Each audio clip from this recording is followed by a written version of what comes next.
How's it going, guys? Let's continue this trial for Farewell My Turnabout, the final trial. Even though it's part 4-1, we'll have it in parts. Overall, it should be the final thing. We are getting close to the end here. And it's a very unique trial because we actually know everything. We just need to stall for time and then work out a strategy for taking out Matt on guard and saving Maya. And it's actually extremely unique. Very different from any other kind of trial, and I like it a lot. Because this case has already been really great, and now we got this. I'm pretty sure I pressed all of this at the end of the last video. It has been a couple days since I recorded. But I'm pretty sure I pressed it all already, so I think I need to present. I'm going to take a little quick run through of what I have, just to freshen up. Refresh my memory. At first? What do you mean by that? I didn't think he was a normal bellboy. And why was that? Why did I think that, Mr. Wright? How am I supposed to know? Hey, wait a second. Actually, Mr. Powers, only a few minutes ago you stated... you know, I did feel something weird. I think it was because Matt, well, he gave the bellboy a tip. I thought I pressed all this already, but I wasn't sure what to present, so I pressed. Since it had been a couple days, but maybe I didn't?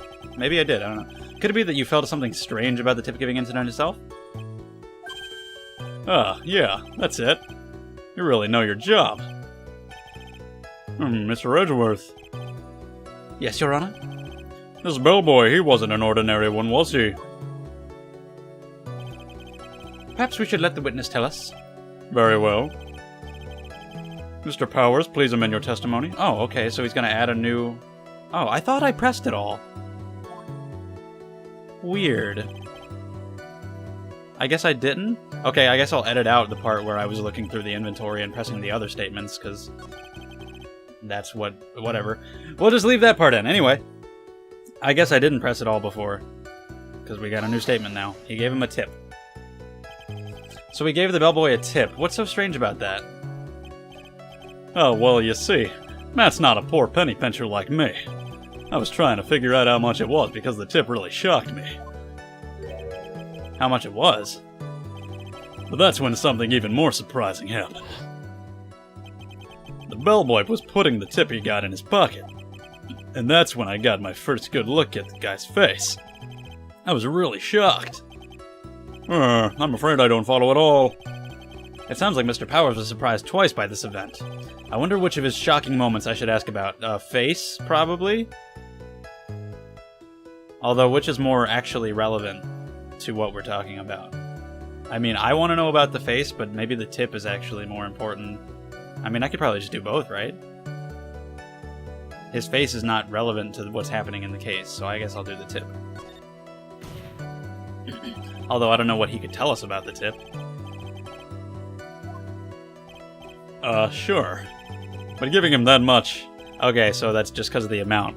Because he's probably paying him for the fucking murder. He didn't do that beforehand.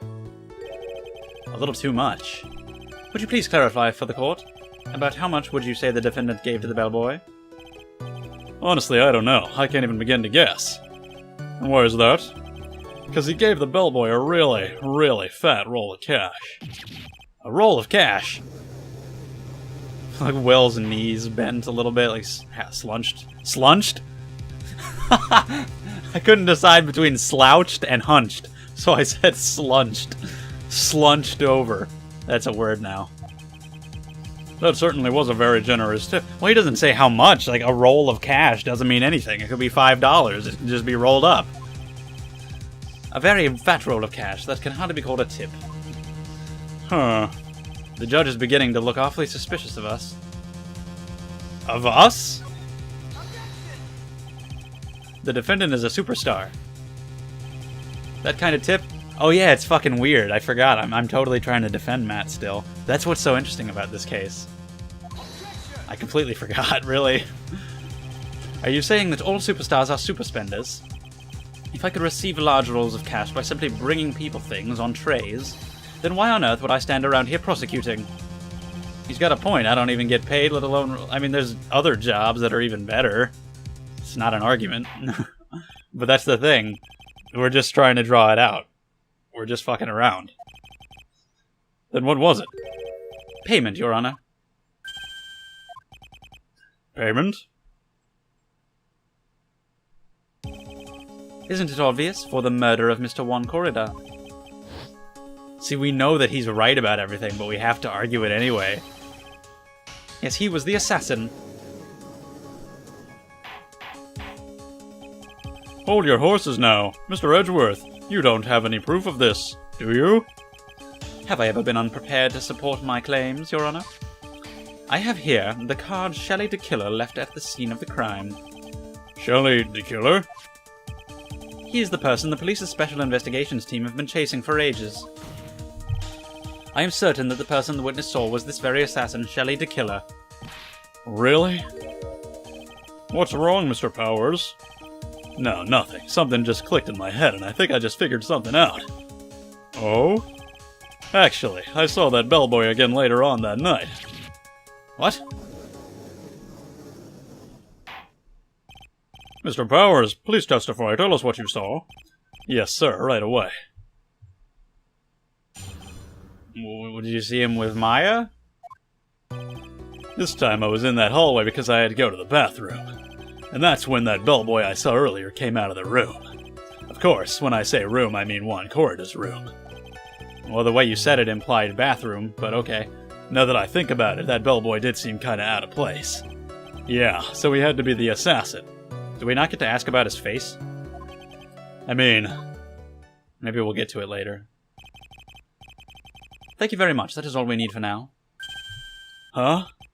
But I'm not done. There's still more. Let us first establish that the bellboy was truly Mr. the Killer, then we shall see. So the bellboy came out of the victim's room. And if the bellboy really was the assassin, then I think the answer is fairly obvious. That would be correct, Your Honor. Well, Mr. Wright, I believe it's your turn to entertain and make us laugh. This is no laughing matter, okay? Supposed to make them laugh. Alright. A likely story. And what time was it? Well, I don't remember. The awards ceremony ended around 8 p.m., right? And I went to Matt's room pretty soon after that. Then I came back. Then I went to the bathroom. So I guess maybe it was around 8:10 p.m. by that time? You're not one for details, are you, Mr. Powers? Sorry. I thought I could maybe catch Matt and say my congrats.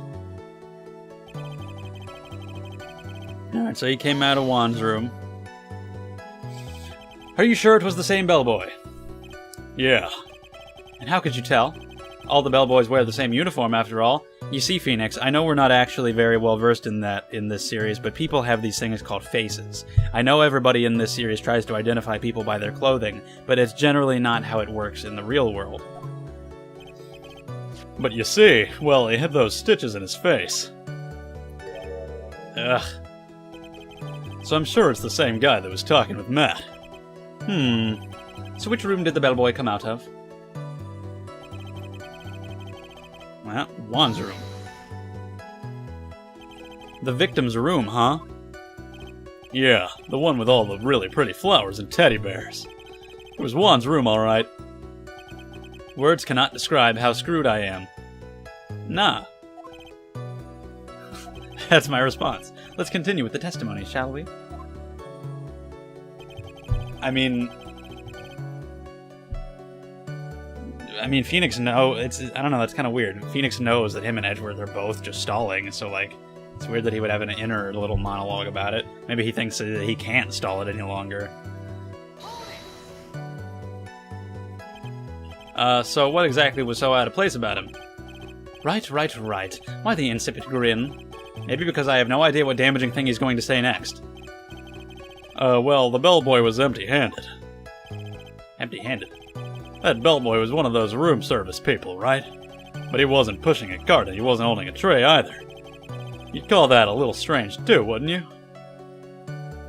I guess. I agree that it is a bit strange, Mr. Powers. But is it really that unusual for a bellboy to be empty-handed? What should I do? Should I let Mr. Powers' testimony slide? No, we gotta get a fast one in there. We gotta strike while the iron is hot. There's nothing strange or unusual about an empty-handed bellboy. But there really, really is. There really, really isn't. Nuh-uh, you! I've resorted to kindergarten-level arguing, Judge, and there's nothing you can do to stop me. If you two are done being school... Oh, you see? Bellboys are for room service. There is no reason for them to be empty-handed, ever. Unless they came there for a different kind of service, you know what I mean? Talking about touching dicks. I ask that the witness's previous statement be supplanted with this new one. You pay him enough money, you don't know what you can get him to do. I don't know. Are you going to do whatever you can to make the bellboy look suspicious? I see, very well. This court recognizes and grants the prosecution's request. Mr. Powers, if you could amend your testimony, please. Yes, sir. Okay. And we just talked about that, but I'll press it anyway. So you're saying that it's suspicious for him to be empty-handed. We've been over this. Yeah, really suspicious. I mean, when I first saw that bellboy, he was holding a tray in his hand, and there was a bottle of juice and a wine glass on it. Juice? What kind of juice was it? I'm pretty sure it was tomato juice. I'm surprised we didn't get an objection. But again, that's because... whatever. If we could come up with some sort of reason as to why he would come out empty-handed, some sort of proof, then I think we can dodge the bullet on this one for now. Proof, huh? Sounds like another job for the court record. It just shows how good Phoenix is.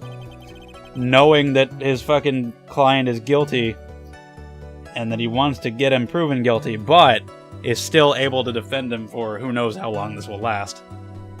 So I guess that statement's irrelevant. I need to press on this one. I mean, he had the juice, which was then in the room, so we know that he went in there. So I guess I should present that, because that's what we're talking about right now. The fact that he wasn't empty-handed when he went in, so here, I have full health, so it's fine. Mr. Powers. Yes? You're easily influenced by other people's words, aren't you? As soon as you heard that the bellboy might have been the killer, you got caught up in believing it must be true. It is. But isn't he really suspicious? He's got all those stitches and... You gonna make fun of the man's physical appearance? A baseball has stitches. Oh my god. Guys, we've done it. We've reached the top of lawyerdom. Phoenix Wright, A+, put his name in the fucking record books, Attorney Hall of Fame, going down in history. I, in my 27 years as a defense attorney, have never seen a greater argument than what is presented on the screen to us right at this very moment. A baseball does, in fact, have stitches. He speaks the truth. This is beyond what is normally seen in a courtroom, no matter the country. This exceeds any and all expectations I could have ever had. A baseball has stitches.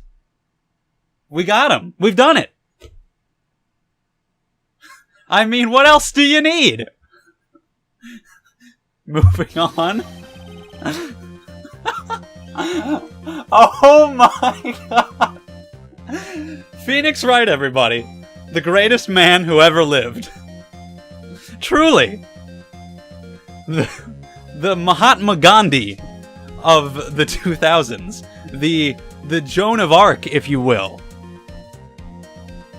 Are you saying all baseballs are suspicious because they have stitches? We got him. What a power play. There's also, I mean, what about him being empty-handed? Baseballs are also empty-handed because they don't have hands. What do you think of that one, Mr. Powers? Huh. I would like to ask the court to please take a look here. Fucking baseballs. If this was any other trial, I'd probably throw my 3DS out the window and curse Phoenix Wright for being an idiot. But because this is a goof trial where we're just fucking around and stalling for time, it's actually hilarious that he said that. I'm slightly in disbelief. This is the judge. This is the crime scene. Okay, anyway. Oh, there is a wine glass sitting next to Mr. Corrida's body. The liquid inside this glass is tomato juice. And now, if you would look at what is on top of the table in the lower right corner here, anyone can clearly see that it is a tray with a bottle of tomato juice on it. The bellboy had just brought this to Mr. Corrida's room. He left the tray in the room, which is why he was empty-handed when he left. But that would mean that the bellboy had seen and left a dead body in the room. Oh, but can you prove that Mr. Corrida was already dead at the time? Mr. Edgeworth? Yes. I blame you for leading me down this route. I should have listened to Mr. Wright's baseball argument. It was foolproof. What is with him? Why is he laughing? Witness, isn't there one more thing you would like to share with us? I'm pretty sure I'm never going to forget that fucking baseball line, and I'm going to reference it at every opportunity I get in every Phoenix Wright game I ever play. The bellboy was empty-handed, or should I say empty-handed. Excuse me? I recall you had something interesting to say about his hands. What, were they, like, tiny? Like Uncle Jack from Always Sunny? When he was in the courtroom with those giant, like, fucking Hulk hands? That was hilarious. Anyway. That bellboy was wearing gloves. Gloves? Like you would wear in baseball? Yeah, pitch black, like how you pitch in baseball? I'm never gonna let it go. All the other bellboys don't wear gloves like that, right? Black leather gloves. Why didn't you mention them earlier? Sorry, it slipped my mind. Ah, boy, does this make the bellboy look really suspicious. Alright, gotta focus. I can't get lax here. So what if he had gloves? A lot of bellboys wear gloves. Come on, Mr. Wright, that bellboy was wearing black leather ones. So, a football is made of leather. You've done it again! I did not think that such a monumental testimony, or cross-examination, or whatever's happening, could possibly be replicated. But he's pulled it off again. The once-in-a-lifetime opportunity became twice in a lifetime, only because of the miraculous angel sent to us straight from heaven, Naruhodo Ryuichi himself. Phoenix goddamn right. A football is made of leather. Victory. Are you saying all footballs are suspicious because they are made of leather? Holy shit, we are nailing this harder than fucking... you nail a nail. And then he was seen leaving the crime scene wearing black leather gloves. Man, we're talking baseballs, we're talking footballs, and there's no way you can argue it. There's no way you can dance around such solid pieces of evidence, such as baseballs and footballs, and the properties that they do factually, objectively have. How are you going to get around it, Edgeworth? What are you going to do? What do you think you can pull out of your tiny little British asshole to counter my incredible points? I don't think you have anything for me. Okay. This is the greatest trial of all time. Like, as if it wasn't already the greatest case, I mean. As if it already wasn't great. This whole fucking trial with this baseball and football shit is so absurd. What are we testifying about now? How many of these do you get to have? After leaving Juan's room, the bellboy went and knocked on Matt's door, just like that. He gave something to the person inside the room. Then the old guy just left without even going into the room. After that, I went to the bathroom and then back to my seat. Okay. So the bellboy, after leaving the crime scene, next went to the defendant's room. Yeah, I kinda saw all that by accident. Some accident, I'd say you saw too much. And all of it was suspicious to high heaven. I think it's safe, like how you'd be safe if you made it to the base in baseball, to say that we can no longer consider this bellboy to be normal. Now then, let's get started, shall we, Mr. Wright? Your cross-examination, please. Yes, Your Honor.